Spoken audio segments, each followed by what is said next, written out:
I was excluded from my parents' Thanksgiving, yet I hosted a grand holiday dinner with 23 guests. The moment they saw the pictures, their hearts dropped.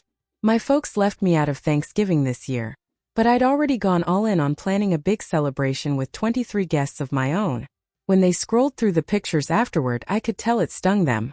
I honestly never pictured myself as the kind of person who'd spill family drama on Reddit, yet here I am at 29, sitting in my home office with a glass of wine in hand, about to walk you through the Thanksgiving that shifted everything between me and my parents. This wasn't just about missing a turkey dinner. This was about decades of being treated like an afterthought and the moment I finally stopped holding out hope that they'd ever recognize my value. My name is Rachel Miles, and I grew up in a quiet Connecticut suburb, wedged right in the middle between my older brother Daniel and my younger sister Chloe. If you've ever heard of middle child syndrome, then you probably already know where this story is headed. Daniel was the golden boy who climbed straight into a career as a corporate lawyer. Chloe was the baby of the family, mom's pride and joy, who followed her footsteps into real estate and could do no wrong. And me? I took the creative route, carving out a career as a freelance graphic designer and brand consultant, which my parents never really understood or respected. Being left out wasn't some sudden event. It was like being slowly chipped away by 1,000 little cuts, each small enough to brush aside but crushing when stacked together. Daniel got the larger bedroom because he needed the extra space to study. Chloe was handed the brand new car because she was less experienced behind the wheel and supposedly needed something safer. I ended up with the hand-me-downs and long explanations about how I was more independent and didn't require the same support. When I graduated college, my parents threw Daniel a massive celebration for getting into law school. When I scored my first big client, a Fortune 500 company no less, Mom barely looked up, muttering, "That's nice, honey," before steering the conversation back to Chloe's latest boyfriend. I tried convincing myself it didn't bother me, that I was busy building a life worth being proud of, but all those little dismissals stacked up like interest on a loan I never signed up for. This year, it all came to a breaking point in October. One Tuesday afternoon my mom called, her voice carrying that familiar tone she uses when the decision's already been made and she's just calling as a formality. "Rachel, honey, we need to talk about Thanksgiving," she said, and my stomach immediately twisted. I was at my desk working on a rebrand for a boutique hotel chain, but I minimized the project and gave her my attention. "What about it?" I asked, bracing myself because I already knew this wouldn't be good. "Well, Chloe is bringing Ryan to meet everyone officially. And you know how your father feels when the house gets too crowded. We're keeping it small this year, just the immediate family and Ryan. Maybe you could come by for dessert?" For a second I just sat there, the phone warm against my ear, trying to register what she had actually said. Dessert. She was offering me a slice of pie at my own family's Thanksgiving like I was some distant relative they felt duty-bound to include at the end. "Let me get this straight," I said, my voice somehow steady even though anger was climbing through my chest. "You're shutting me out of Thanksgiving dinner. But it's fine if I stop by later for pie?" "Don't be dramatic, Rachel. It's not about shutting you out. We just want to keep things intimate for Ryan's first holiday with us. You understand, right? You've always been so independent and reasonable about these things." There it was, that backhanded compliment I'd been hearing my whole life. The so-called praise that was really just permission for them to keep overlooking me. "You're so independent" really meant we'll put our attention on your siblings. "You're so understanding" really meant we expect you to accept whatever choice we make. "No, Mom," I said quietly. "I don't understand. But thanks for letting me know." I ended the call before she could answer, then sat in my office surrounded by proof of my career. A wall of framed awards, glowing client testimonials, my design spotlighted in industry magazines, and still I felt like that same overlooked kid again, waiting for scraps of recognition from the people who were supposed to value me most. But then something inside me shifted. I looked around at my gorgeous townhouse in Portland, Maine, the one I'd bought outright when I was just 26, and I thought about the incredible friends I had, the business I'd built from scratch, the entire life I'd created without leaning on anyone, because my parents had been too wrapped up in Daniel and Chloe to ever lend me a hand. And right then it hit me. I was finished waiting for them to recognize my worth. I grabbed my laptop and started making a list. If they didn't want me at their Thanksgiving, then fine, I'd host my own. And it would be so extravagant that they'd finally see exactly what they'd been overlooking all these years. The first call I made was to my best friend Hannah. She picked up on the second ring, her kids bickering in the background. Ratch. Perfect timing. I'm hiding in the laundry room. What's going on? I grinned. How would you, Tom, and the kids like to spend Thanksgiving at my place? I'm hosting and I'm going all out. She practically gasped. You're serious? We were just going to keep it low-key since Tom's parents are off on a cruise, and my mom flew out to California to visit my sister. The kids would love it. But, what about your family plans? There are no family plans. Not for me anyway. I told her, and I explained about my mom's call. Hannah's response was exactly the fire I needed.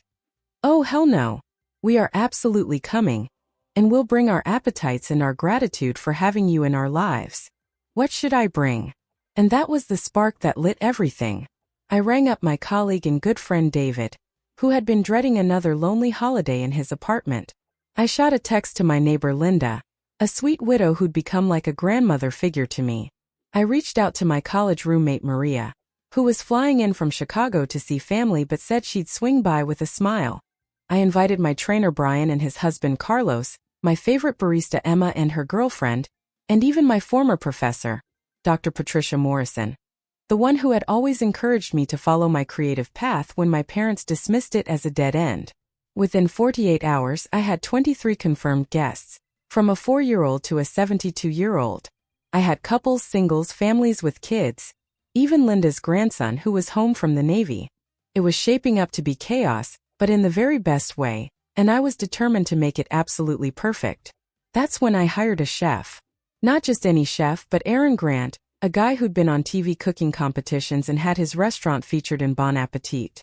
He was between gigs, planning his next big move, and when I laid out my idea, he didn't hesitate. A Thanksgiving that shows your family what they're missing? I love it. Let's make it unforgettable. We started mapping out a menu that would make a traditional turkey spread look like something scraped together in a high school cafeteria. Landing Aaron was pure luck. I'd met him 3 months earlier at a Portland food festival where he'd been doing a cooking demo. We got talking about the crossover between food and design, how the way a dish is presented can matter as much as the taste, and we exchanged info. I never expected to be calling him to help with the most important dinner I'd ever host, but when I did, he remembered me instantly. The graphic designer who actually gets plating aesthetics, he laughed. What can I do for you? I told him the whole situation and he got quiet for a beat. Then he said something that hit me hard. My folks skipped my restaurant opening because they thought being a chef wasn't good enough. They wanted me to be a doctor like my dad. I get it, Rachel. I get what it feels like to prove your path is every bit as valid, every bit as worthy of celebrating. Let's make this meal so good that anyone who missed it will regret it for the rest of their lives. We met at a coffee shop the next day to hammer out the details. Aaron showed up with sketches of plating ideas, flavor pairings, and a level of enthusiasm that was downright contagious. He talked about sourcing everything from Maine farms, about honoring tradition while transforming it into something extraordinary, and I couldn't help but feel like the universe had handed me the perfect ally. We went all out with the food. 3 turkeys, 1 classic herb roasted, 1 brined and smoked until the skin was perfectly crisp, and 1 glazed with maple bourbon until it shined like candy. The sides were a step above the usual lineup. Rich truffle mac and cheese, creamy butternut squash risotto, Brussels sprouts tossed with pancetta and a balsamic reduction, sweet potato soufflé topped with a crunchy pecan praline, and green beans dressed up with almonds and fresh lemon zest. We made our own cranberry sauce spiced with orange and cinnamon, prepared 3 different stuffings, and Aaron swore his gravy would be so good it would bring people to tears. And then there was dessert, which we went completely over the top with pumpkin pie, bourbon pecan pie, apple crumb pie served with vanilla bean ice cream, a decadent chocolate bourbon tart, and, just because we could, a towering tiramisu. I turned my townhouse into something straight out of a glossy lifestyle magazine. I rented extra tables and chairs, set them with cream-colored linens, gold chargers, crystal glasses, and real silver cutlery. I ordered armloads of flowers, burgundy dahlias, white roses, eucalyptus, and had them arranged in old brass containers that ran the length of the tables. I strung lights across the backyard patio and rented heat lamps so guests could enjoy the outdoor space even in November's chill. I created a kids' table that wasn't an afterthought but actually fun, stocked with activities and mini versions of the adult menu. I built a hot chocolate bar with every topping imaginable, and I even came up with a signature cocktail, bourbon, apple cider and cinnamon, that I named a Grateful Heart. Nobody was left out. I made sure there were vegan dishes, gluten-free options, and of course, plenty of classics for anyone determined to eat nothing but mashed potatoes. The week leading up to Thanksgiving was a blur of preparation. I did something I almost never allowed myself to do. I cleared 3 full days off client work just to focus on pulling it all together. I walked the farmer's market carefully, hand-picking each pumpkin and gourd for my centerpieces. I lost myself in the craft store, picking out ribbons, candles, and place card holders. I even commissioned custom menus from a local calligrapher. Tiny pieces of art listing every course we'd be serving. My fingers ached from tying silk ribbons around napkins, but I didn't care. Every detail mattered. Each touch was proof that I could create something beautiful, something meaningful, something anyone would want to be part of. 2 nights before Thanksgiving, Hannah dropped by and found me at midnight, still fussing with the place settings. She stood in the doorway, shook her head and said softly, "Ratch, it's perfect. You need to get some sleep." I looked up, suddenly overwhelmed, and asked, "But what if it's not enough? What if I do all this and I still feel like I'll never measure up?" And then I broke down, months of emotion crashing over me. Hannah wrapped me in a hug and whispered, "This isn't about proving yourself to them anymore. This is about you knowing your own worth. And honey, you are way more than enough. You're extraordinary. This dinner isn't about revenge. It's you showing the world what you already know deep down." Her words steadied me. She was right. This wasn't about my parents. This was about me, about honoring my life, my work, my chosen family. If my parents happened to see it and regret their choices, that was just a side effect, not the mission. The very next day I got a text from Chloe. "Mom is really upset. She's been crying and saying she made a mistake. Just thought you should know." I stared at that message for a long time. Part of me felt vindicated, part of me guilty, but mostly I just felt sad that it had taken planning a massive Thanksgiving feast to make them realize what they'd overlooked for 29 years. I finally wrote back, "I hope you all enjoy your Thanksgiving. I'll be having one too. Pulling this together cost me a fortune. Over $8,000, more than I'd ever spent on anything like this in my life. But I had the money, my business was thriving, and deep down I knew this wasn't about showing up my family. This was about proving something to myself. I knew I deserved this celebration. I deserved to be surrounded by people who truly valued me." The week before Thanksgiving, my mom called again. "Rachel, I've been thinking about what I said. Maybe we were a little hasty.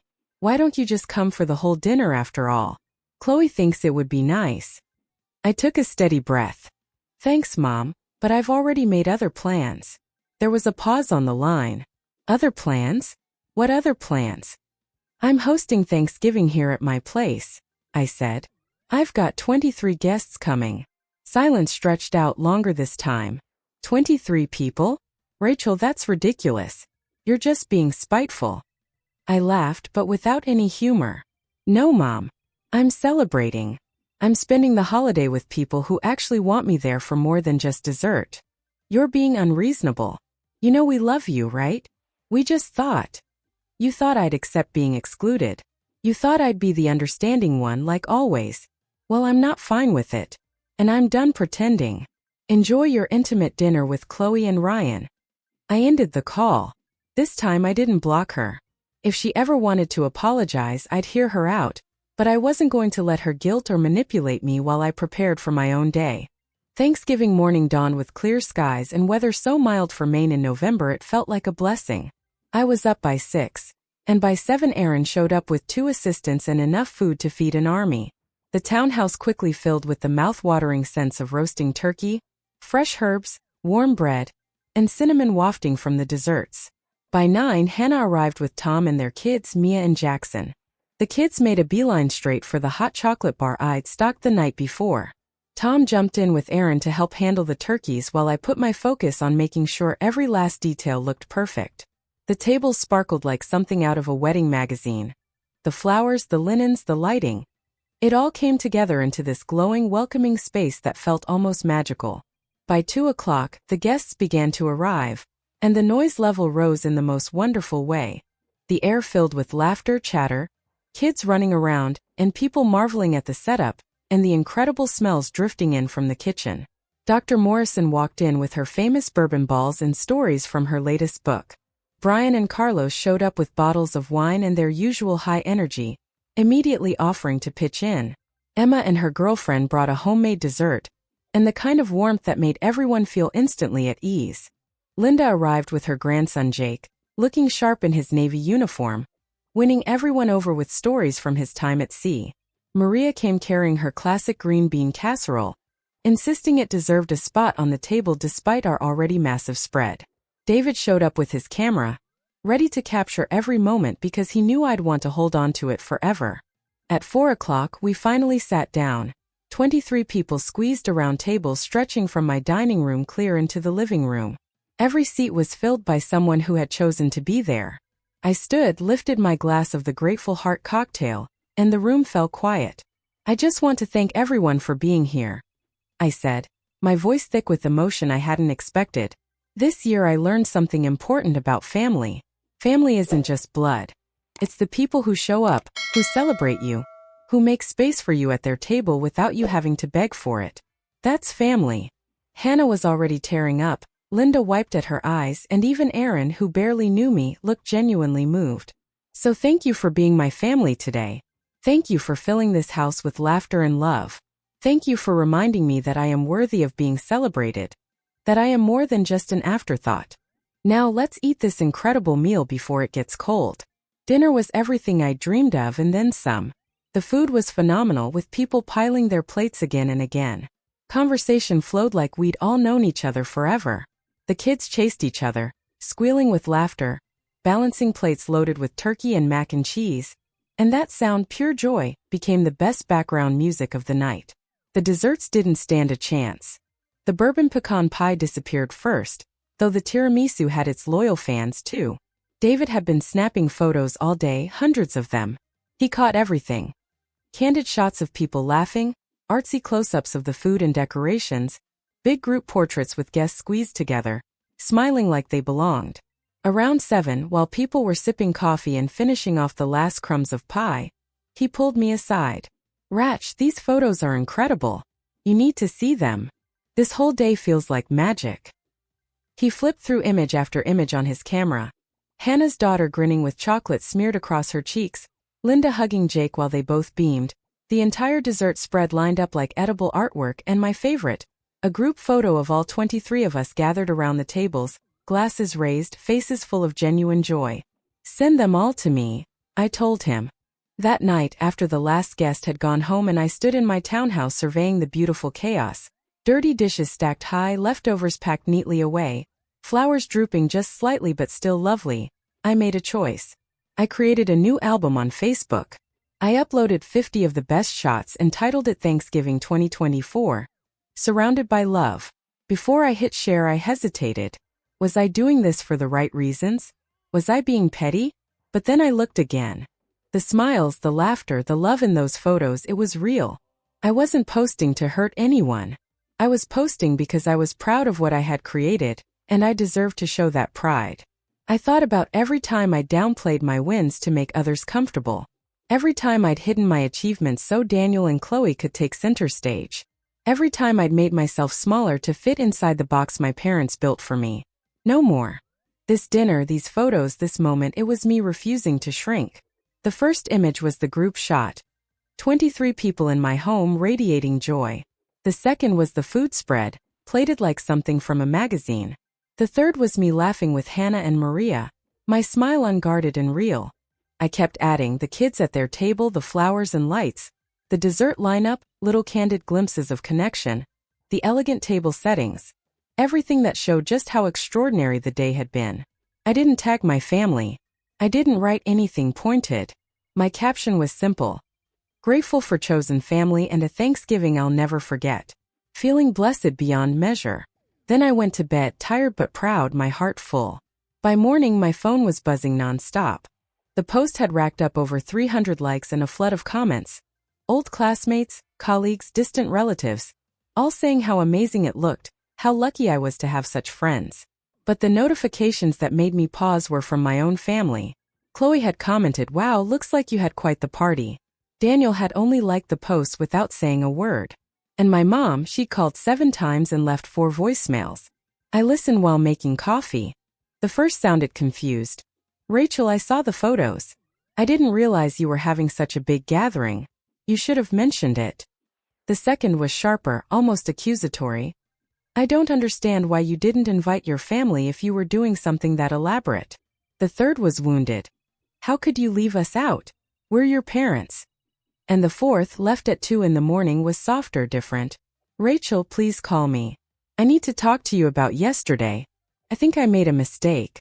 I didn't call her back right away. Instead, I spent the morning cleaning up, delivering leftovers to friends, and replaying the joy of the day before in my mind. Around noon the next day, Hannah called me, barely able to keep the laughter out of her voice. "Have you seen the neighborhood form yet?" "No, what happened?" I asked. "Somebody posted asking for catering recommendations because they went to the most incredible Thanksgiving at Rachel Miles's house and want to hire the same people for their holiday party. You're basically Portland famous now." I had to laugh. "That's ridiculous." "It's deserved," she shot back. "That was the best Thanksgiving I've ever been to. And I'm not just saying that as your best friend. Tom is still raving about that smoked turkey." After we hung up, I finally worked up the nerve to call my mom back. She picked up on the very first ring. "Rachel, thank God. I've been so worried." "Worried about what, Mom?" I asked, bracing myself. "About you. Spending the holiday with strangers instead of family. Those photos, Rachel. I had no idea you were planning something so elaborate." I drew in a slow breath, choosing my words with care. "They're not strangers, Mom. They're my friends. They're the people who actually show up for me, who see me, who don't treat me like an afterthought." "Is that really what you think we do? Treat you like an afterthought?" she asked softly. "Mom, you literally uninvited me from Thanksgiving dinner and suggested I stop by for dessert. What would you call that?" There was silence, then finally, I didn't think of it that way. I thought you wouldn't mind. You've always been so independent." "Being independent doesn't mean I don't want to be included," I said. "It doesn't mean I don't deserve a seat at the table. It just means I've learned how to build my own when yours doesn't have room for me." Her voice wavered. "Your father and I want to see you. We want to talk about this. Can you come over?" Part of me wanted to say no, to let them sit in the discomfort of what they'd done. But another part, the part that had put together that incredible Thanksgiving as much for myself as anyone else, knew I needed to face them. "I'll come this afternoon," I told her. When I arrived at my parents' house in Connecticut, the same one I grew up in, it felt different. Smaller somehow. Less important. My mom opened the door, eyes red and puffy from crying. Dad was in the living room, looking uneasy, and Chloe was on the couch with Ryan beside her, his expression making it clear he wished he was anywhere else. "Where's Daniel?" I asked. "He had to get back to Boston," Mom said quickly. "But the rest of us are here." I almost laughed. Even now, Daniel got a free pass while the rest of us were pulled into this awkward family summit. We all sat down, the tension hanging so heavy it felt like it could be sliced with a knife. Dad cleared his throat. "Rachel, your mother showed me the photos from your Thanksgiving. It looked very nice." "Very nice," I repeated, the bite in my voice sharper than I intended. "Dad, it wasn't just nice. It was spectacular. It was the best Thanksgiving I've ever had, because I was surrounded by people who actually wanted me there." He winced at that. I could see him working through it, replaying years of holidays in his mind, trying to see them the way I had lived them. He suddenly looked older, like the weight of it all had finally landed on him. "How long have you felt this way?" he asked quietly. "How long have we been making you feel unwanted?" I froze for a second. I had expected denial, excuses, maybe even anger. But instead there was a crack in the armor, genuine curiosity, a willingness to hear the ugly truth. "Always," I said simply. "For as long as I can remember." It wasn't one big moment, Dad. It was death by 1,000 cuts. Every time Daniel's grades were celebrated while mine were brushed off. Every time Chloe's problems were treated like emergencies while mine were chalked up as lessons in character. Every time my accomplishments were met with silence or skepticism instead of excitement. I watched his face crumble as I spoke.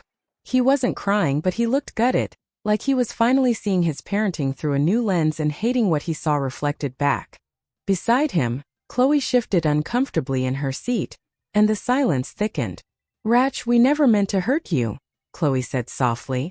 "Mom just thought it would be easier to keep things small so Ryan could meet everyone." I turned and really looked at her. My little sister, the one who'd always had everything fall neatly into place, who'd never had to fight for attention or approval the way I had. "Chloe, I'm glad you have Ryan. I'm glad you're in love and want him to be part of the family. But don't you see how it feels to be left out of that? To be told making your boyfriend comfortable mattered more than including your own sister?" Ryan cleared his throat and spoke for the first time, his voice quiet but steady. "For what it's worth, I didn't know Rachel wasn't coming. When Chloe told me on the drive over, I felt really uncomfortable about it. I even suggested we reschedule so everyone could be there." I stared at him, surprised, and nodded. "Thank you, Ryan. That means more than you know." By then my mom was crying openly, real tears streaming down her cheeks. "Rachel, I'm so sorry. You're right. We've taken you for granted. We assumed you didn't need us because you're so strong and capable and independent. But that's not fair. That's not right. We should have been celebrating you, lifting you up, making sure you knew how proud we are." I met her eyes. "Are you proud of me?" Dad jumped in immediately, looking genuinely startled. "Of course we are. Rachel, you've built an amazing career. You bought your own home. You've surrounded yourself with friends who clearly adore you. How could we not be proud?" My voice cracked as I pushed back. "But you never say it. You never show it. When I landed that Fortune 500 client, Mom changed the subject. When I bought my townhouse, you asked if I was sure I could afford it. When I won that design award, no one even mentioned it. Every success has been met with either silence or worry that I'm doing too much." Mom covered her face with both hands.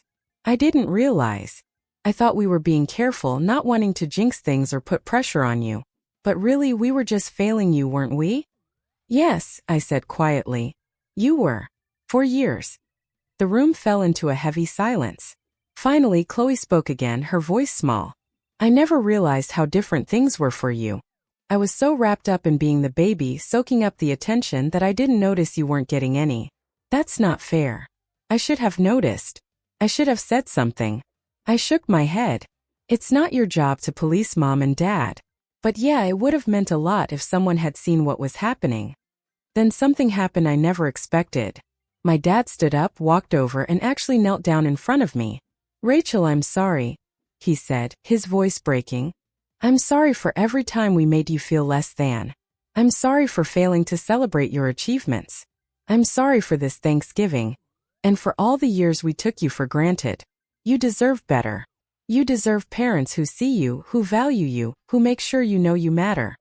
My tears finally broke free, spilling fast and hard. "I just wanted to feel like I mattered to you as much as Daniel and Chloe do." "You do," Mom said, sliding onto the couch beside me, her hand on my shoulder. "You matter so much. And we're going to do better. Not just say it, we're going to show it. You'll see how proud we are, how much we love you, how much we value everything you are." I wiped my face, still skeptical. "Actions, not words. I need to see it." Dad met my eyes. "You will. Starting now." We ended up talking for hours that afternoon, the kind of honest conversation we hadn't had in decades. I told them how invisible I'd felt growing up, how constant the comparisons had been, how I built my business believing they didn't care. And this time they didn't dismiss it, they listened. Really listened. They even apologized for specific moments I'd carried for years. At one point Mom brought up the high school regional design award I'd won, and how she'd skipped the ceremony because she was at Chloe's soccer game. I'd buried that memory deep, stacked away with all the other disappointments. Hearing her say it out loud was like unsealing an old wound I'd forgotten was still there. But she remembered, and as she apologized, she cried. My dad opened up too, admitting that he'd always pushed me toward being more practical and financially stable, when what I really needed was encouragement to follow my creative passions. He told me he'd been scared. worried that a creative career would leave me without security. But instead of supporting me through that fear, he'd let it come out as criticism. That afternoon we started unpacking years of hurt. Marcus even called while we were still talking, and this time Dad put him on speaker so he couldn't sidestep the conversation. My brother admitted that he'd been so consumed with chasing his own achievements that he never noticed I wasn't getting the same recognition. "You always seem so confident, so sure of yourself," Marcus said. "I didn't realize you were hurting." I answered him honestly. I had to seem confident because nobody else was going to believe in me. But confidence isn't the same as not needing support. It's not the same as not wanting to be celebrated by your family. Chloe apologized for not speaking up when she saw me being left out, and Ryan, who'd barely just joined this family, offered his perspective as an outsider, saying he could clearly see the patterns I'd been living with for years. My parents made promises to do better, to show up for my business events, to celebrate my wins out loud, to include me in family gatherings without making me fight for space. It wasn't perfect. One long afternoon couldn't erase decades of feeling invisible. But it was something. A beginning. As I was leaving, my mom hugged me tightly. "I saw the caption on your photos. Chosen family. You shouldn't have to choose family, Rachel. You should have both. Us and them." "You're right," I told her. "But the fact that I can build a chosen family when I need to? That's not a weakness, it's a strength. And no matter how things change between us, I won't let go of that." She wiped her eyes and nodded. "I wouldn't want you to. Those people in those photos, they clearly love you. They see what we missed. I'm grateful they were there when we weren't." On the drive back to Portland, I had time to process it all. I felt lighter, like I'd set down a weight I hadn't even realized I was carrying. That talk with my parents hadn't solved everything, but it gave me something I'd craved for years: acknowledgement, validation, and a promise to try. That was more than I'd expected. Over the next few weeks, things really did start to shift. Mom called one day just to tell me she bragged about my business at her book club, showing off my website and portfolio. Dad mailed me a card, no occasion at all, just to say he was proud of me. Chloe invited me to lunch, just the two of us for the first time, and asked about my projects with genuine interest. Marcus even followed up, apologizing for missing the family meeting but telling me he'd heard everything. He admitted he'd been so wrapped up in his own world that he hadn't noticed how little recognition I'd gotten. He promised to do better, and to my surprise, he did. He started texting me often, asking about my work, sending me memes, actually acting like a brother instead of just the golden child I was supposed to admire from afar. But the biggest change wasn't in them. It was in me. That Thanksgiving I created had taught me something important. I didn't need my parents' validation to know I was worthy of being celebrated. I had built a life, a career, and a circle of people who valued me. Their approval would be nice, and I was grateful they were learning how to give it, but I didn't need it to believe in my own worth anymore. Hannah asked me if I plan to host Thanksgiving again next year. "Absolutely," I told her. "And maybe this time I'll invite my parents too. And if they don't show up, we'll still have an amazing dinner without them, just like we did this year. Either way, I'll be surrounded by people who want me there. That's what matters." A full year has passed since that Thanksgiving, and I'm sitting here in my home office again, sketching out plans for this year's celebration. Just like I promised, I'm hosting again, and this time my parents are coming along with Chloe, Ryan, Daniel, and most of my friends from last year, plus a few new faces. Mom has already called 3 times asking what she can bring, insisting she wants to contribute. Dad asked if he could carve one of the turkeys. Chloe offered to come by the day before to help set up. And you know what? I'm letting them. I'm letting them pitch in, show up, and become part of this tradition I built. Because family isn't about flawless behavior.